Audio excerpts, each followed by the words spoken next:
بسم الله الرحمن الرحيم أنعمت عليهم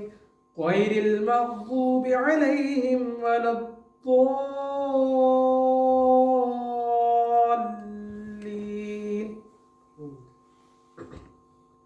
من كان عدوا لله وملائكته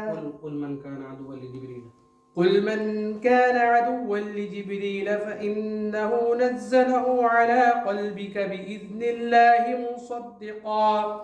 مصدقا لما بين يديه وهدى وبشرى للمؤمنين. من كان عدوا لله وملائكته ورسله وجبريل وميكال فإن الله عدو للكافرين. ولقد أنزلنا إليك آيات بينات وما يكفر بها إلا الفاسقون. أوكلما عاهدوا عهدا نبذه فريق منهم بل أكثرهم لا يؤمنون. ولما جاءهم رسول من عند الله مصدقا لما معهم نبذ فريق من ولما جاءهم رسول من عند الله مصدق لما معهم نبذ فريق من الذين أوتوا الكتاب كتاب الله وراء ظهورهم كأنهم لا يعلمون. واتبعوا ما تتلو الشياطين على ملك سليمان وما كفر سليمان ولكن الشياطين كفروا يعلمون الناس السحر وما أنزل على الملكين ببابل هاروت وماروت وما يعلمان من أحد حتى يقولا إنما نحن فتنة فلا تكفر ويتعلمون منهما ما يفرقون به بين المرء وزوجه وما هم بالضارين به من أحد إلا بإذن الله ويتعلمون ما يضرهم ولا ينفعهم ولقد علموا لمن اشتراه ما له من آخرة ويتعلمون ما يضرهم ولا ينفعهم ولقد علموا لمن اشتراه ما له في الآخرة من خلاق ولبئس ما شروا به أنفسهم لو كانوا يعلمون. ولو أنهم آمنوا واتقوا لمثوبة من عند الله خير لو كانوا يعلمون. يا أيها الذين آمنوا لا تقولوا راعنا وقولوا انظرنا واسمعوا وللكافرين عذاب أليم. ما يود الذين كفروا من أهل كفروا من أهل الكتاب ولا المشركين أن ينزل عليكم من خير من ربكم والله يختص برحمته من يشاء والله ذو الفضل العظيم. ما ننسخ من آية أو ننسها نأت بخير منها أو مثلها. ألم تعلم أن الله على كل شيء قدير. ألم تعلم أن الله له ملك السماوات والأرض وما لكم من دون الله من ولي ولا نصير. أم تريدون أن تسألوا رسولكم كما سئل موسى من قبل ومن يتبدل الكفر بالإيمان فقد ضل سواء السبيل. ود كثير من أهل الكتاب لو يردونكم من بعد إيمانهم كفارا حسدا من عند أنفسهم من بعد ما تبين لهم الحق فاعفوا واصفحوا حتى يأتي الله بأمره إن الله على كل شيء قدير وأقيموا الصلاة وآتوا الزكاة وما تقدموا لأنفسكم من خير تجدوه عند الله إن الله واسع عليم قالوا إن الله بما تعملون بصير قالوا لن يدخل الجنة إلا من كان هودا أو نصارى تلك أمانيهم قل هاتوا برهانكم إن كنتم صادقين بلى من أسلم وجهه لله وهو محسن فله أجره عند ربه ولا خوف عليهم ولا هم يحزنون قالت اليهود ليست النصارى على شيء وقالت اليهود ليست النصارى على شيء وقالت النصارى ليست اليهود على شيء وهم يتلون الكتاب كذلك قال الذين لا يعلمون مثل قولهم فالله يحكم بينهم يوم القيامة فيما كانوا فيه يختلفون ومن أظلم ممن منع مساجد الله أن يذكر فيها اسمه وسعى في خرابها أولئك ما كان لهم أن يدخلوها إلا خائفين لهم في الدنيا خزي ولهم في الآخرة عذاب عظيم فلله المشرق والمغرب فأينما تولوا فثم وجه الله إن الله واسع عليم وقالوا اتخذ الله ولدا سبحانه بل له ما في السماوات والأرض كل له قانتون بديع السماوات والأرض فإذا قضى أمرا فإنما يقول له كن فيكون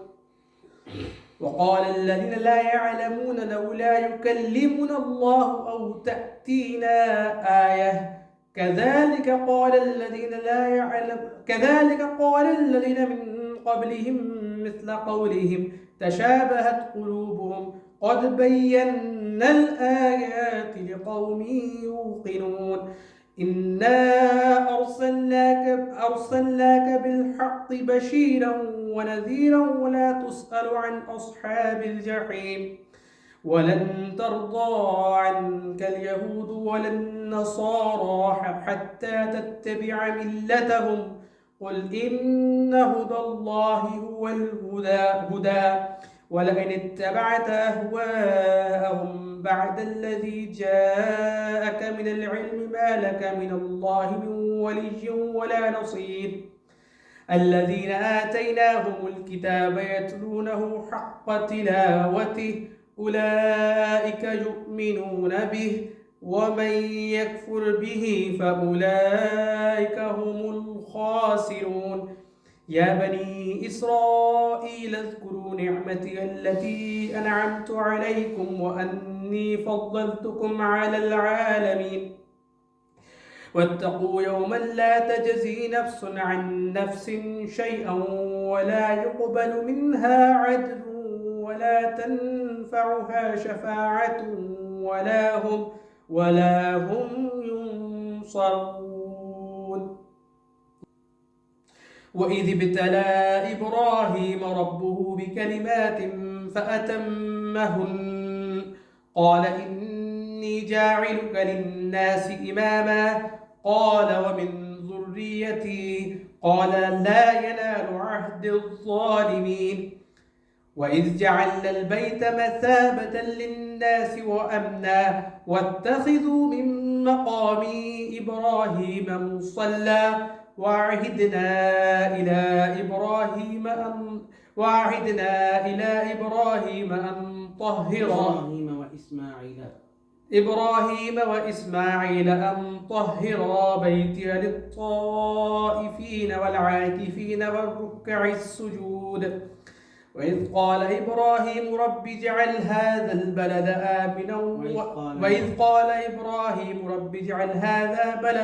آمنا وارزق أهله من الثمرات من آمن منهم بالله واليوم الآخر قال ومن كفر فأمتعه قليلا ثم أضطره إلى عذاب النار وبئس المصير. وإذ يرفع إبراهيم القواعد من البيت وإسماعيل ربنا تقبل منا إنك أنت السميع العليم ربنا وجعلنا مسلمين لك ومن ذريتنا أمة مسلمة لك وأرنا مناسكنا وتب علينا إنك أنت التواب الرحيم ربنا وابعث فيهم رسولا منهم يتلو عليهم آياته ويعلمهم الكتاب والحكمة ويزكيهم ربنا وابعث فيهم رسولا منهم يتلو عليهم آياته ويزكيهم يتلو عليهم آياتك ويعلمهم الكتاب والحكمة ويزكيهم إنك أنت العزيز الحكيم. وإذ يرغب عن ملة إبراهيم إلا من سفه نفسه ولقد اصطفيناه في الدنيا ومن يرغب عن ملة إبراهيم إلا من سفه نفسه ولقد اصطفيناه في الدنيا وإنه في الآخرة لمن الصالحين. إذ قال له ربه أسلم قال أسلمت لرب العالمين ووصى بها إبراهيم بنيه ويعقوب يا بني إن الله اصطفى لكم الدين فلا تموتن إلا وأنتم مسلمون. أم كنتم شهداء إذ حضر يعقوب الموت إذ قال لبنيه ما تعبدون من بعدي قالوا نعبد إلهك وإله آبائك إبراهيم وإسماعيل وإسحاق إلها واحدا ونحن له مسلمون. تلك أمة قد خلت لها ما كسبت ولكم ما كسبتم ولا تسألون عما كانوا يعملون. وقالوا كونوا هودا أو نصارى تهتدوا قل بل ملة إبراهيم حنيفا وما كان من المشركين. قولوا آمنا بالله وما أنزل علينا وما أنزل على إبراهيم إلينا وما أنزل إلى إبراهيم وإسماعيل وإسحاق ويعقوب والأسباط وما أوتي موسى وعيسى وما أوتي النبيون من ربهم لا نفرق بين أحد منه ونحن له مسلمون. فإن آمنوا بمثل ما آمنتم به فقد اهتدوا وإن تولوا فإنما هم في شقاق فسيكفيكهم الله وهو السميع العليم. صبغة الله ومن أحسن من الله صبغة ونحن له عابدون. قل أتحاجوننا في الله وهو ربنا وربكم لنا أعمالنا ولكم أعمالكم. قل أتحاجوننا في الله وهو ربنا وربكم لنا ولنا أعمالنا ولكم أعمالكم ونحن له مخلصون أم تقولون إن إبراهيم وإسماعيل وإسحاق ويعقوب والأسباط كانوا هودا أو نصارى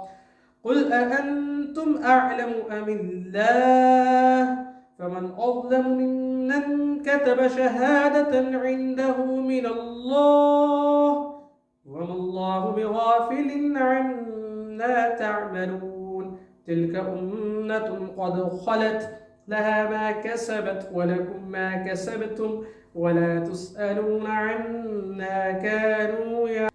سيقول السفهاء من الناس ما ولاهم عن قبلتهم التي كانوا عليها قل لله المشرق والمغرب يهدي من يشاء إلى صراط مستقيم وكذلك جعلناكم أمة وسطا لتكونوا شهداء على الناس ويكون الرسول عليكم شهيدا وما جعلنا القبلة التي كنت عليها إلا لنعلم من يتبع الرسول ممن ينقلب على عقبيه وإن كانت لكبيرة إلا على الذين هدى الله وما كان الله ليضيع إيمانكم إن الله بالناس لرءوف رحيم قد نرى تقلب وجهك في السماء فلنولجنك قبلة ترضاها فول وجهك شطر المسجد الحرام وحيثما كنتم فولوا وجوهكم شطره وإن الذين أوتوا الكتاب ليعلمون أنه الحق من ربهم وما الله بغافل عما يعملون ولئن أتيت الذين أوتوا الكتاب بكل آية ما تبعوا قبلتك وما أنت بتابع قبلتهم وما بعضهم بتابع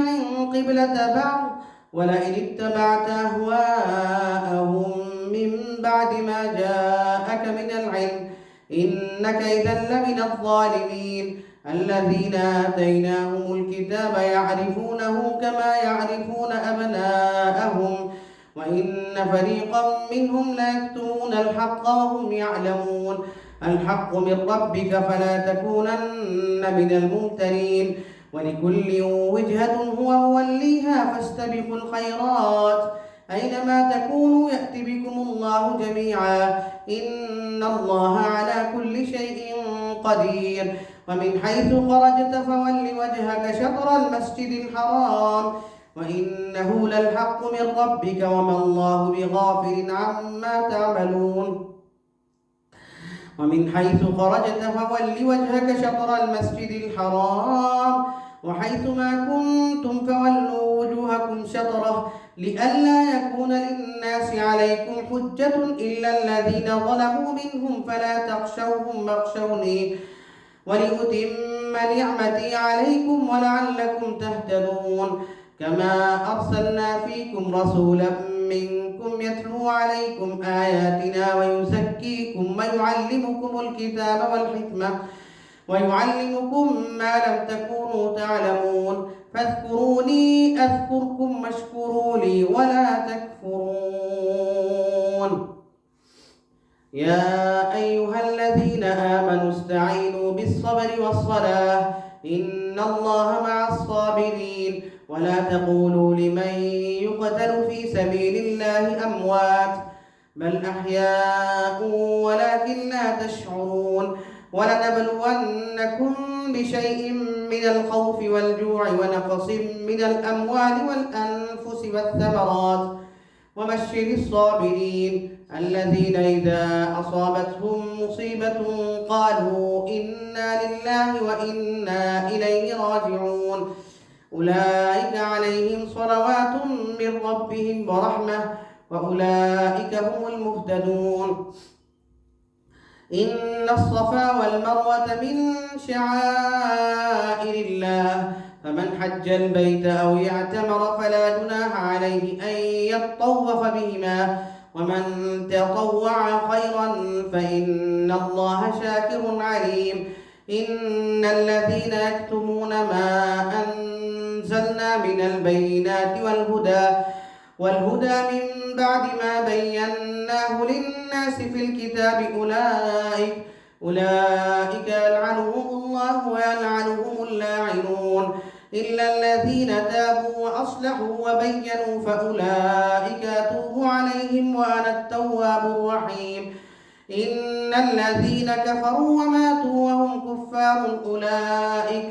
أولئك عليهم لعنة الله والملائكة والناس أجمعين خالدين فيها لا يخفف عنهم العذاب ولا هم ينظرون وإلهكم إله واحد لا إله إلا هو الرحمن الرحيم إن في خلق السماوات والأرض واختلاف الليل والنهار والفلك التي تجري في البحر بما ينفع الناس وما أنزل الله من السماء من ماء فأحيا به الأرض بعد موتها وبث فيها من كل دابة وتصريف الرياح والسحاب المسخر بين السماء والأرض لآيات لقوم يعقلون ومن الناس من يتخذ من دون الله أندادا يحبونهم كحب الله